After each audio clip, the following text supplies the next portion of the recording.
وہ اپنے آخری سانسیں لے رہا ہے. تو وہ جس وقت دیا بھی بجھنے لگتا ہے نا تو اس سے پہلے وہ ایک دم سے پھڑپڑاتا ہے. تو یہ وہ والی صورتحال ہے. اب وہ ڈیسپریشن کے اندر پریشانی, اور کل جو لاہور میں مناظر دیکھنے کو ملے ان کو, اس کے بعد پریشانی میں یقیناً ان کی اور اضافہ ہو گیا ہوگا. تو یہ بالکل ڈیسپریٹ ایکٹس ہیں. اور جیسے آپ اپنے ابتدائیے کے اندر بات کر رہی تھیں کہ ملک جو ہے وہ تو الیکشن کی طرف جا رہا ہے, تو یہ نظام, یہ غیر فطری نظام جو بنا تھا, یہ بھی اپنی آخری سانسیں لے رہا ہے اور یہ بھی ختم ہونے کی طرف جا رہا ہے. اسد صاحب, بٹ تنقید تو سر یہ ہو رہی ہے کہ آپ لوگوں کو معلوم کیونکہ تھا تو اسی لیے کل آپ لوگوں نے اتنا پاور شو کیا, اور اس کے اوپر جو تھی پاکستان تحریک انصاف کی جو پلاننگ تھی وہ کافی دنوں سے چل رہی تھی, اور اسی لیے کیونکہ آپ کو معلوم ہے کہ آگے اب آپ لوگوں کو روز بلایا جائے گا یا گرفتاریاں بھی ہوں گی کرپشن کیسز میں, تو اس لیے آپ نے پہلے ہی ذرا نا وہ ڈرانے کے لیے یہ کیا ہے. اچھا جی, کل فیصلہ جو ہوا, پہلے ہمارے پاس صبح شبلی فراز گئے, ان کی عدالت میں میٹنگ ہوئی اور ہماری جو درخواست تھی کہ گاڑی اندر آنے کی اجازت دے دی جائے وہ منع کر دیا گیا. اس کو ہماری درخواست کو مسترد کر دیا گیا. اور ہم جس وقت بیٹھے 2-2:30 بجے ہم بیٹھے ہوئے تھے زمان پارک کے اندر, تو اس وقت تو گفتگو یہ ہو رہی تھی کہ ظاہر ہے جو خان صاحب کی جو ٹانگ کی جو چوٹ ہے اس کی جو حالات ہیں وہ کو ممکن ہی نہیں ہے, وہ بیریئر سے اتر کے اگر ان کو اس کراؤڈ کے اندر سے چل کے آنا پڑتا تو کیسے وہ آ سکتے تھے. تو اس وقت ہمیں تو 2-2:30 بجے تک تو ہمیں یہ نہیں پتا تھا کہ خان صاحب نے آج جانا ہے کہ نہیں جانا. تو منصوبہ بندی کئی دنوں کی تو دور کی بات, 3 بجے جا کے فیصلہ ہوا کہ خان صاحب نے آنا ہے, اور 4:15 بجے جو ہے لگ بھگ ہم زمان پارک سے نکل چکے تھے. تو یہ 1.25 گھنٹہ تھا جس کو آپ بول رہی ہیں منصوبہ بندی. وہ عمران خان کا پیار ہے لوگوں, چلا کہ چلو چلو ہائی کورٹ چلو, پاکستان تحریک انصاف کے جو سوشل میڈیا اکاؤنٹس ہے وہ اس کو ٹویٹ کرے, لوگ کہہ رہے ہیں کہ آپ اس کی وجہ سے لوگ اکٹھے ہو گئے, آپ لوگوں نے کال دے دی سوشل میڈیا پہ. یہ بتائیے کہ مجھے ٹویٹ بتائیے کہ سب سے پہلی ٹویٹ اس وقت کتنے بجے ہوئی تھی؟ سر میں تو آپ کو صرف بتا رہی ہوں نا کہ یہ بات ہو رہی ہے. میں بھی آپ سے پوچھ رہا ہوں نا, میں کون سی انویسٹیگیٹو رپورٹنگ کر رہی ہوں کہ میں آپ کو بتاؤں کہ کون سی ٹویٹ پہلے ہوئی, آپ لوگوں نے گاڑی میں قدم رکھا یا ٹویٹ پہلے کی. میں نے آپ کو تو بتا دیا نا, میں تو آپ کو ایگزیکٹ ٹائم بتا دیا کس وقت فیصلہ ہوا کس وقت. آپ اگر اس سے پہلے کے کوئی 12:30-1 بجے کی اگر آپ رپورٹنگ دیکھیں تو اس رپورٹنگ میڈیا پہ جو رپورٹ ہو رہا تھا اور جو اس وقت کی صورتحال کے لیے درست تھا, اس میں یہ کہا جا رہا تھا کہ نہیں جانے کا فیصلہ ہوا ہے. تو ایسا کچھ بھی نہیں تھا. اور مجھے یہ بتائیں کہ یہ جو مریم آئی تھی واپس, وہ تو بڑی منصوبہ بندی کے ساتھ آئی تھی نا, اپنی مرضی سے ٹائم چوز کر کے آئی تھی, اپنی پسندیدہ حکومت وفاق اور صوبے میں ہوتے ہوئے آئی تھی. کیونکہ یہ بھی ظاہر ہے سب کو پتا ہے کہ اس وقت صوبے کے اندر پنجاب کے اندر پی ڈی ایم کی حکومت ہے, نام اس کو نگراں حکومت کا دیا ہوا ہے. تو یہ سب کچھ ہوتے ہوئے تو اس وقت کیوں نہیں نظر آ گیا تھا, یہ مناظر اس وقت کیوں نہیں نظر آئے؟ نہیں کیوں نہیں نظر آئے سر, انہوں نے کیا زیادہ لوگ نہیں تھے؟ ہم نے تو جو تصویریں دیکھی اس میں کافی لوگ نظر آ رہے تھے. خدا کا خوف کرے, وہ جتنے لوگ وہاں پہ تھے اس سے بڑے بڑے جلسے تو ہم اسلام آباد کے لوکل ایم این ایز ہیں وہ کر لیتے, اور اس کے علاوہ وہ جس طریقے سے بسیں بھر کے, نا مریم نواز صاحبہ جب آئیں تو کتنے لوگ تھے ایئرپورٹ پہ؟ میں تو چشم دید گواہ ہوں, میرے سامنے سے وہ مال روڈ سے ان کی گاڑیاں جا رہی تھی, بھر بھر کے لے جایا جا رہا تھا. یہاں پہ ایک سپونٹینیس خود فوری طور پہ لوگوں نے جس طریقے سے اس دن باقی رات کو میں نے ٹویٹ کی تھی کہ 2 بجے کے قریب زمان پاک پہنچ, 2 نہیں کوئی 12:30-1 بجے کے زمان پاک پہنچے. تو یہاں پر تو لوگ خود نکل کے آتے ہیں, رات کو اندھیرے میں نکل کے آتے ہیں. خان صاحب کے ساتھ جذباتی لگاؤ جو ہے پاکستان کی قوم کا, وہ کسی پاکستان کی لیڈر تاریخ میں دیکھا ہی کسی نے نہیں ہے. قائد اعظم کے بعد پہلی دفعہ دیکھنے میں نظر آ رہا ہے. فرق تو کوئی نہ پڑا, معاف کریے گا سر, بٹ فرق تو کوئی نہ پڑا, کیونکہ نہ صرف آج نیب سے نوٹسز آ گئے بلکہ اب تو بہت سے لوگ یہ بھی کہیں گے کہ وہ جس کو کہتے ہیں نا انگریزی میں سر کارما, کہ جب آپ لوگ حکومت میں تھے یہی نیب اپوزیشن کے خلاف استعمال ہوتی تھی, اب حکومت جو ہے وہ غالباً آپ کے خلاف استعمال کرے گی نیب کو. جس طرح آج نوٹسز مطلب کہ گھنٹوں ودن منٹس یا ودن آورز نوٹسز ایشو ہوئے ہیں آفتاب سلطان صاحب کے استعفے کے بعد. So clearly, کیا کہتے ہیں انگریزی میں, the stage has been set. اچھا, آپ نے 2 چیزیں مختلف بالکل ایک ساتھ ہی کہہ دیں. پہلے آپ نے کہا کہ فائدہ کیا ہوا, فرق کیا پڑا. یہ ہے پاکستان کی سیاست کو دیکھنے کی روایتی سوچ, اور یہ وہ سوچ ہے جس سے پاکستان کی, اور یہ وہ لینس ہے, وہ نظر ہے جس سے پاکستان کے روایتی سیاستدان پاکستان کی سیاست کو دیکھتے ہیں, اور پاکستان کے روایتی صحافی پاکستان کی سیاست کو دیکھتے, اور اگر میں اس نظر سے دیکھوں تو آپ کا بالکل ٹھیک ہے. فرق یہ پڑا کہ پاکستان بدل گیا. اس وقت پاکستان وہ پاکستان ہی نہیں ہے جو آج سے 1 سال پہلے تھا.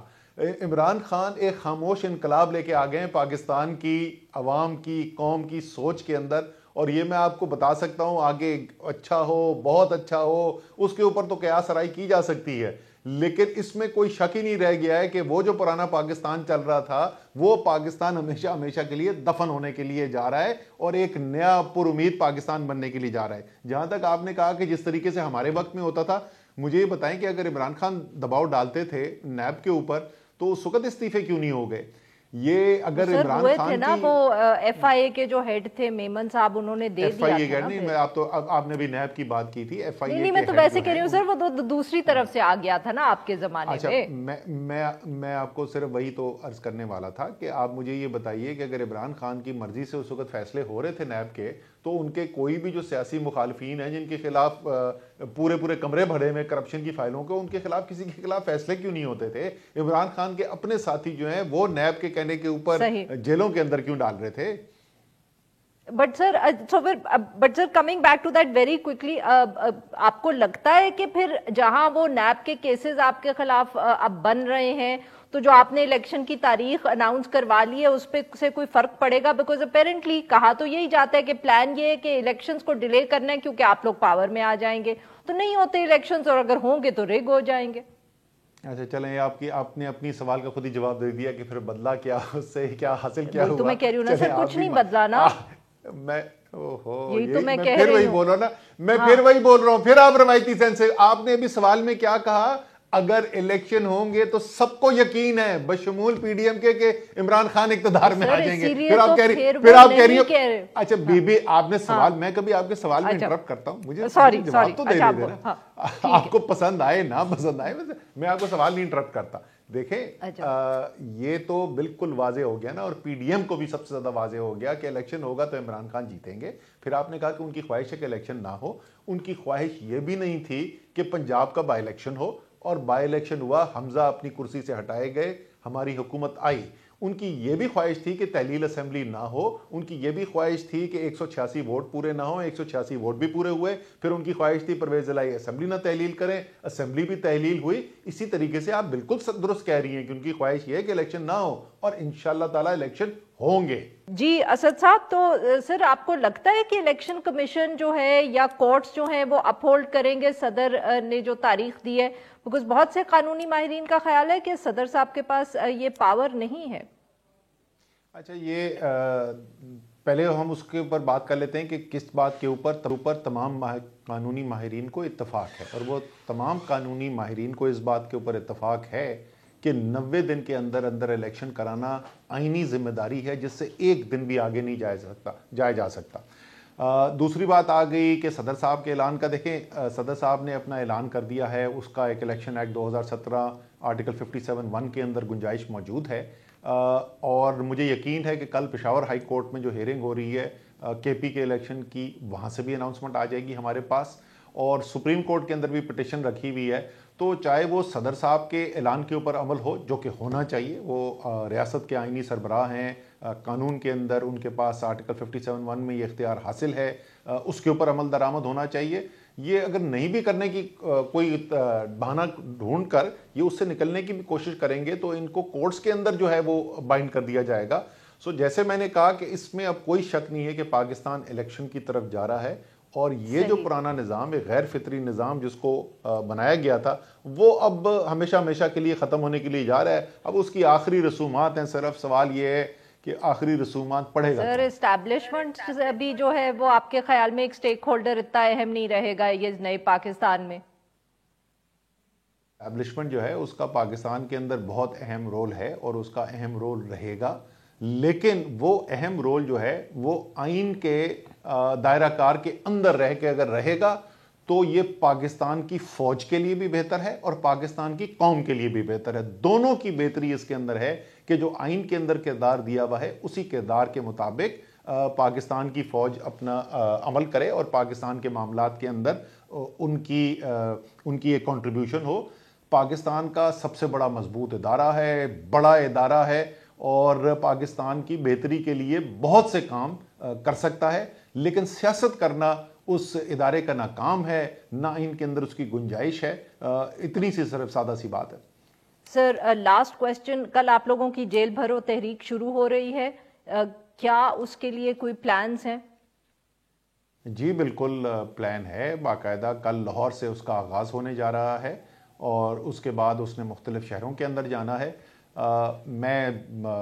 میرے خیال میں جیسے میں نے پہلے کہا کہ ہم ایک نئے الیکشن کی طرف جا رہے ہیں، ایک دفعہ نئے الیکشن کی طرف پاکستان چلا جائے گا، تو جو بنیادی مقصد ہے اس تحریک کا کہ پاکستان کو آئینی راستے سے نہ ہٹنے دیا جائے اور لوگ، تحریک انصاف کے لیڈر، تحریک انصاف کے ورکر جو ہیں، اپنی انفرادی آزادی کو جو ہے وہ وقتی طور کے اوپر خود اپنی مرضی سے رضاکارانہ طور پر چھوڑ دے تاکہ 22-23 کروڑ پاکستانی جو ہیں ان کی آزادی کا دفاع کیا جا سکے.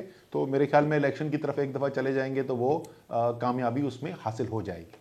تو سر یہ کیا پلان، صرف کیونکہ بار بار ہر کوئی صرف لاہور کا ذکر کرتا ہے، مال روڈ کا، وہاں کے کچھ لوگ دیں گے اپنی گرفتاری، is that the only location یا باقی شہروں میں بھی کچھ اسی وقت ہوگا؟ اعلان کر چکے ہیں، پہلے 8-10 شہر کا تو اعلان ہو چکا ہے، کل لاہور ہے، پرسوں پشاور ہے، اس کے بعد کراچی ہے، اسی طریقے سے مختلف شہر ہیں. تو میرے خیال میں تقریباً کوئی 10-12 شہر جو ہیں ان کا تو اعلان کیا جا چکا ہے اور اس کے بعد جیسے ٹائم گزرے گا تو مزید شہر بھی اس کے اندر ایڈ ہو جائیں گے اگر اس کی ضرورت پڑے گی. مجھے تو یقین ہے ذاتی طور پہ، میں بالکل کنونسڈ ہوں کہ پاکستان الیکشن کی طرف جا رہا ہے اور تمام ورکرز اور سیاسی لیڈرز جو ہیں وہ الیکشن کیمپین میں کام کریں گے اور یہ جو سارا انہوں نے کھیل شروع کیا ہوا گرفتاریوں کا اور پرچوں کا، یہ بھی ختم ہونے جا رہا ہے. اور سر کیا اسپیکر نیشنل اسمبلی کی طرف سے کوئی جواب آیا جو آپ لوگوں نے کہا ہے کہ نہ صرف آپ کو لوگوں کو سیٹس ایلوکیٹ کی جائیں، لیڈر آف دی اپوزیشن، اور اب تو فواد چودھری صاحب نے کہا ہے کہ نیب کے چیئرمین کی جو تعیناتی ہے وہ بھی آپ لوگوں کے ساتھ ڈسکس کر کے ہوگی؟ وہ جو خط لکھا ہے ملک عامر ڈوگر نے، وہ خط سائن کیا ہے ہمارے چیف ویب جو نیشنل اسمبلی کے اندر ہیں، قومی اسمبلی کے اندر، اور اس خط کے اندر ہی یہ لکھا گیا ہے، ایک تو لیڈر آف اپوزیشن کی پوزیشن ہم نے کہا ہے کہ اب اس کا پروسیس انیشیٹ کیا جائے، کیونکہ ظاہر ہے سب سے بڑی اپوزیشن پارٹی تو اسمبلی کے اندر، ایکچولی سب سے بڑی اپوزیشن پارٹی کیا، سب سے بڑی پارٹی جو ہے وہ تحریک انصاف ہے. نہیں ابھی تو کیسے ماننا ہے، ابھی تو خط دوپہر کو لکھا ہے، میں نے میرے خیال میں 2:45 بجے اس خط کو ٹویٹ کیا ہے، ابھی تو وہ فارملی پہنچا بھی نہیں ہے اسپیکر کے آفس کے بعد. آئی ایم شیور اسپیکر جو ہیں وہ قانون کے مطابق، رولز آف بزنس کے مطابق کام کریں گے. اور اسی خط کے اندر ہم نے یہ بھی لکھ دیا ہے کہ آپ نے جو لیڈر آف ہاؤس اور لیڈر آف اپوزیشن کے درمیان مشاورت کے بعد نیب چیئرمین کی اپوائنٹمنٹ کا نیب قانون کے اندر ذکر ہے، تو اس پروسیس کو بھی جو نئے لیڈر آف اپوزیشن ہے ان کے ساتھ بیٹھ کر یہ کرنا پڑے گا. سر کوئی آپ لوگوں کو خطرہ ہے کہ اسپیکر نہیں مانیں گے؟ بیکاز آبویسلی جو ہائی کورٹ کا آرڈر تھا اس کے بارے میں بہت سے لوگوں نے کہا کہ وہ ذرا اس میں ابہام ہے، انہوں نے معطل کیا ہے بٹ انہوں نے اسپیکر کو کچھ نہیں کہا. اچھا وہ ابہام آپ میں نے میرے خیال میں پھر اس سٹوری کو جو ہے ذرا سا آپ نے فالو نہیں کیا، کیونکہ وہ آپ پرانے 8 فروری کے آرڈر کی بات کر رہی ہیں. کل جو آرڈر آیا ہے اس کے اندر تو بالکل کوئی ابہام نہیں ہے، اسپیکر کے آرڈر کو انہوں نے سسپینڈ کر دیا ہے. پچھلی دفعہ بھی یہ بھی بتا دوں کہ وہ 8 فروری کے آرڈر میں کیا انہوں نے اس کے خلاف نہیں انہوں نے کہا تھا. اسمبلی والے جو ہیں وہ کوئی کاپی نہیں دینے کو تیار تھے اس آرڈر کی جس آرڈر کو چیلنج کیا گیا تھا، اور وہ ٹیکنیکل اس کے اندر ایک فلا تھا، تو وہ جو ہے پرنٹنگ کارپوریشن آف پاکستان سے نکلوایا گیا ہے اس آرڈر کی کاپی اور اس کو لگایا گیا اور اس کی بنیاد کے اوپر جو ہے کورٹ نے سسپینڈ کر دیا اسپیکر کی نوٹیفیکیشن کو.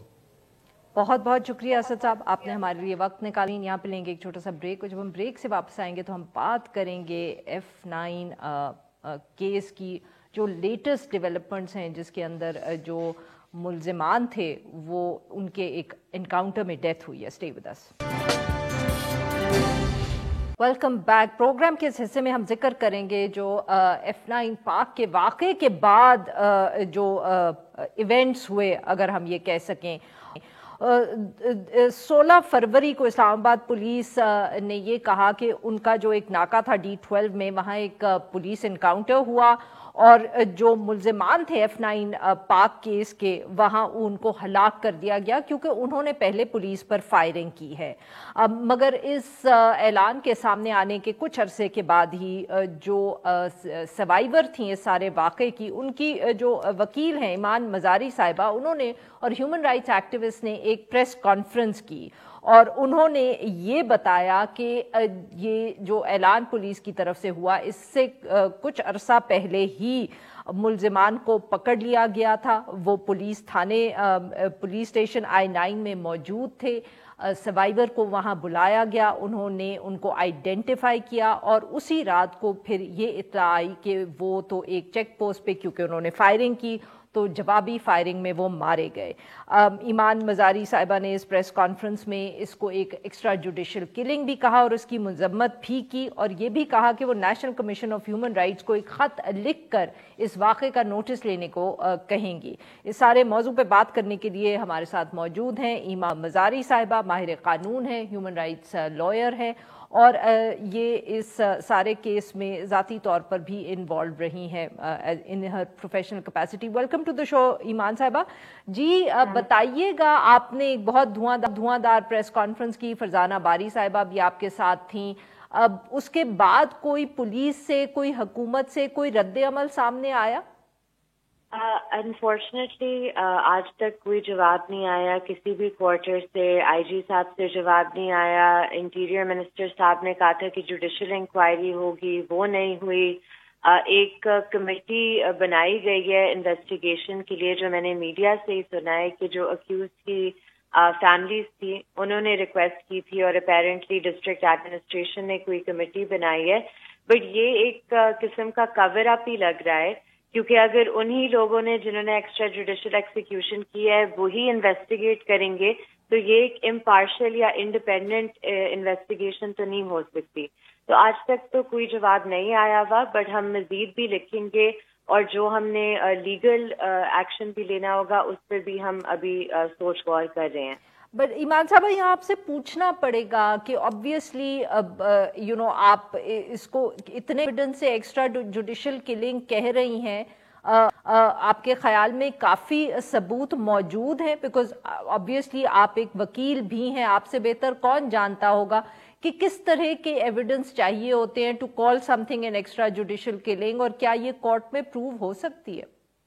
دیکھیں, اگر ایک امپارشل انکوائری ہوگی, اگر I-9 police station CIA police station جو ہے اس کی CCTV فوٹیج سیز کر لی جائے گی اور وہ ایگزامن کی جائے گی تو اس میں ڈیفینیٹلی یہ نظر آئے گا کہ جو 2 ملزمان تھے وہ بھی تقریباً 4:30 اور 4:55 کے درمیان کسی ٹائم ادھر لائے گئے تھے, کہ میری کلائنٹ بھی ادھر گئی تھی, کہ میں اور باقی جو ان کے وکلا ہیں وہ بھی ادھر گئے تھے.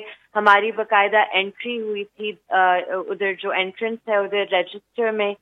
تو اگر یہ سارے ثبوت منگوا لیں, اس لیے ہم نے NCHR کو لکھا ہے کہ ایٹ لیسٹ جو یہ چیزیں ہیں انہیں پریزرو کی جائے, بیکاز انہی بیسس پہ یہ نظر آ جائے گا کہ یہ ایکسٹرا جوڈیشل ایکسیکیوشن ہے, کیونکہ یہ 15/2 کو پولیس کی کسٹڈی میں تھے.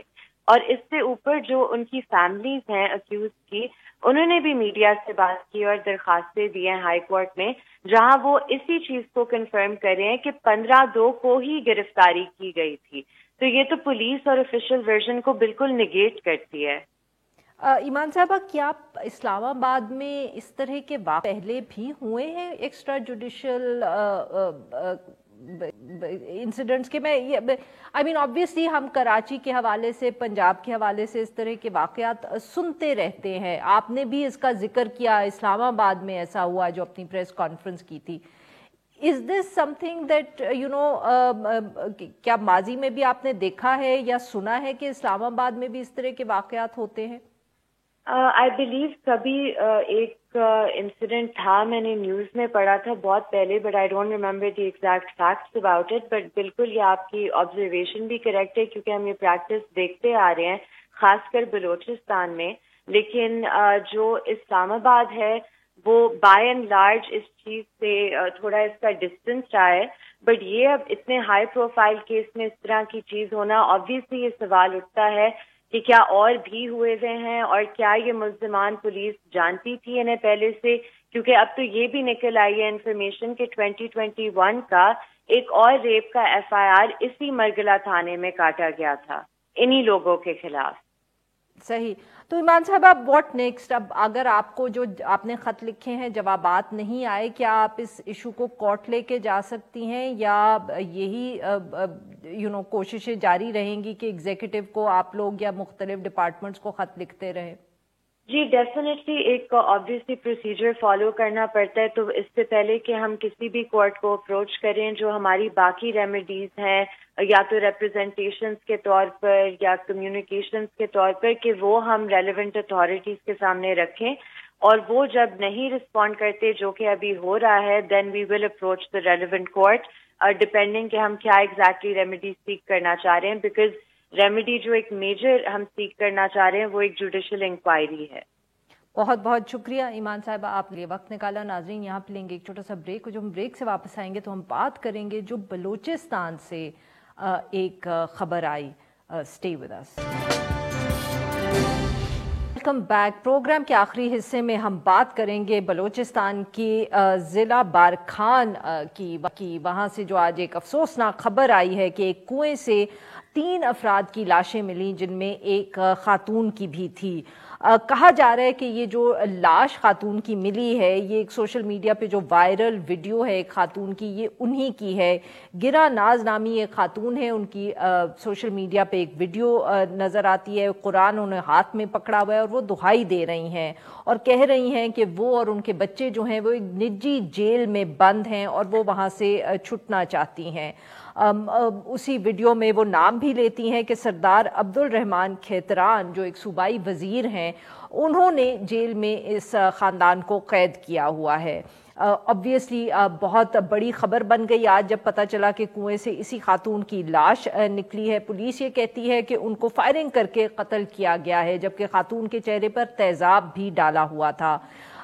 اس وقت تک جو اطلاعات آئی ہیں ان کے مطابق کوئٹہ کے ریڈ زون میں لاشیں لے کے جو ان کے رشتہ دار ہیں وہ بیٹھے ہوئے احتجاج کر رہے ہیں.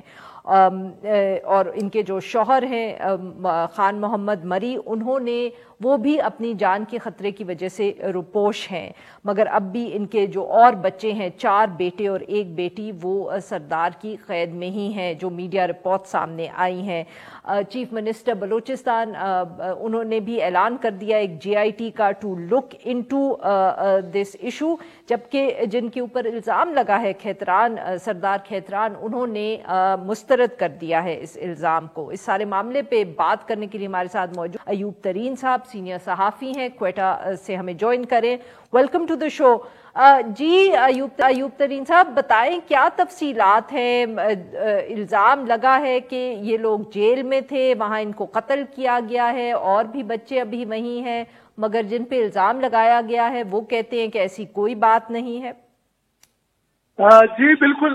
یہ جو قتل کا واقعہ ہے، کل شام کو جب یہ لاشیں ملی تو اس کے بعد پورے کولو میں ایک کہرام مچ گئی، اور آج صبح یہ لاشیں بارکان سے کولو پہنچائی گئی، وہاں ان کی نماز جنازہ ہوئی. اس کے بعد یہ جلوس کی صورت میں کوئٹہ کی طرف روانہ ہوئے، اور اب سے تھوڑی دیر قبل یہ کوئٹہ پہنچ کے، اور اس وقت سر آپ نے بھی بتا دیا کہ وزیراعلیٰ ہاؤس کے سامنے ریڈ زون میں پہنچ کے اور انہوں نے میتیں جو ہے وہاں پہ رکھی ہوئی ہے. اور ان کا جو مظاہرین ہے ان کا مطالبہ ہے کہ بقول ان مظاہرین کے کہ صوبائی وزیر سردار عبد الرحمان کھیتران جو ہے وہ اس میں ملوث ہے، اور ان کو فوری طور پر برطرف کیا جائے، ان کے خلاف مقدمہ درج کیا جائے.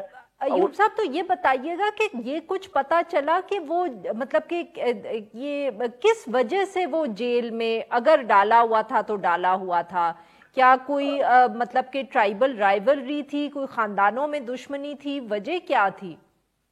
بقول خان محمد مری کے کہ وہ سردار عبد الرحمان کے گھر وہاں پہ ملازم تھا، اور 2019 سے جو ہے وہ وہاں پہ قید ہے. اس سے پہلے وہ وہاں کام کرتا تھا، اور اس کے بعد جب ان کی کوئی تلخ کلامی ہوئی تو اس کے بنیاد پہ ان کا یہ الزام ہے کہ سردار عبد الرحمان کھیتران نے ان کے فیملی والوں کو اٹھایا اور ان کو رمال بنا دیا اور قید میں ڈال دیا. اور یعنی کہ یہ 2019 سے جیل میں تھے، آپ یہ کہہ رہے ہیں؟ جی وہ یہ بتا رہے ہیں الزام لگائے 2019 سے. جی وہ یہ الزام لگا رہے ہیں.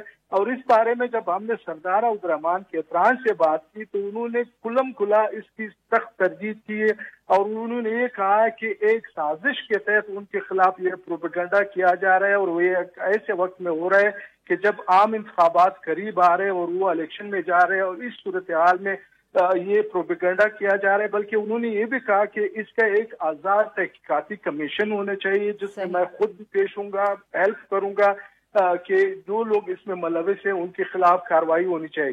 دوسری جانب ابھی آپ سے تھوڑی دیر قبل سر یہ جو جے آئی ٹی کی خبر آئی ہے, کیا اس کے بارے میں کوئی ڈیڈ لائن وغیرہ دی ہے کہ یہ کب بنے گی یا کب تک کام اپنا مکمل کرے گی؟ کہا ہے کہ یہ پوری طور پر انہوں نے وزراء نے جو جے آئی ٹی کی کمیٹی تشکیل دی ہے اور یہ 30 دن کے اندر اس کی رپورٹ بھی انہوں نے طلب کر دی اور یہ جے آئی ٹی جو ہے ڈی آئی جی پولیس لورائی کی سربراہی میں 5 رکنی جو ہے وہ کمیٹی انہوں نے بنا دی ہے. دوسری جانب آج بلوچستان اسمبلی میں بھی اس پہ بڑی بات ہوئی, حکومت اور اپوزیشن کی جانب سے بھی انہوں نے یہ مطالبہ کیا کہ اس کا فوری طور پر تحقیقات ہونے چاہیے. بہت بہت شکریہ ایوب صاحب, آپ نے ہمارے لیے. ناظرین آج کے لیے بس اتنا ہی. We'll be back tomorrow at the same time.